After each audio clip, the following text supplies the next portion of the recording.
ദേശീയ ഗെയിംസിൽ സുവർണ്ണ നേട്ടം ലക്ഷ്യമിട്ട് പുരുഷ വനിതാ ടീമുകൾ തീവ്ര പരിശീലനത്തിൽ. കഴിഞ്ഞ വർഷത്തെ ദേശീയ ഗെയിംസ് സ്വർണ്ണ മെഡൽ ജേതാക്കളായ വനിതാ ടീം ഇത്തവണയും മെഡൽ പ്രതീക്ഷയിലാണ്.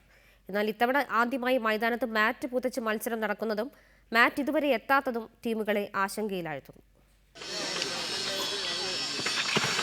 2010-ലും 2012-ലും തുടർച്ചയായി ദേശീയ ഗെയിംസിൽ സ്വർണം നേടിയതിന്റെ ആത്മവിശ്വാസവുമായി തീവ്ര പരിശീലനത്തിലാണ് കേരളത്തിന്റെ ഖോ-ഖോ വനിതാ ടീം.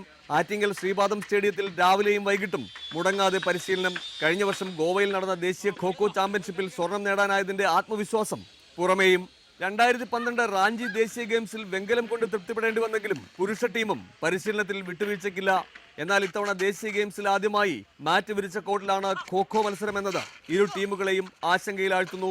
മാറ്റ് എത്താൻ വൈകുന്നത് കാരണം ഇതുവരെ മാറ്റിൽ പരിശീലനം നടത്താൻ പുരുഷ വനിതാ ടീമുകൾക്ക് കഴിഞ്ഞിട്ടില്ല. പരിശീലനത്തിൽ മാറ്റ് പ്രതീക്ഷിച്ചിരുന്നു, പക്ഷേ മാറ്റ് നമുക്ക് കിട്ടിയില്ല. മാറ്റ് കിട്ടിക്കഴിഞ്ഞാൽ ആ മാറ്റിലുള്ള പരിശീലനം കൂടെ കിട്ടിയാൽ നമുക്ക് തീർച്ചയായും മത്സരത്തിൽ വിജയിക്കാൻ കഴിയുമെന്നുള്ള ധാരണയാണ് നമുക്കുള്ളത്. അതേസമയം വനിതാ ടീം തികഞ്ഞ പ്രതീക്ഷയിലെന്ന് കോച്ച് ജയൻ അഭിപ്രായപ്പെട്ടു. ക്യാമ്പിൻ്റെ അവസാന ഘട്ടമാണ്, തീവ്രമായ പരിശീലനത്തിലാണ്. ഒരു മെഡൽ നേടും എന്ന പ്രതീക്ഷയോടുകൂടി ഞങ്ങൾ നാഷണൽ ഗെയിംസിലേക്ക് പോവുകയാണ്.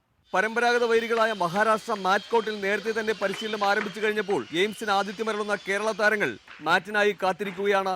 എങ്കിലും സ്വന്തം നാട്ടിൽ മത്സരം നടക്കുന്നതിന്റെ മുൻതൂക്കവും പരിശീലകർ പകർന്നു നൽകുന്ന ആത്മവിശ്വാസവും കാരണം കേരളത്തിന് മെഡൽ നേട്ടം ഉറപ്പെന്നാണ് ഖോ-ഖോ താരങ്ങൾ പറയുന്നത്. ക്യാമറാമാൻ കാജ ഹുസൈനൊപ്പം ബിജു ഗോപിനാഥ്, റിപ്പോർട്ടർ, തിരുവനന്തപുരം.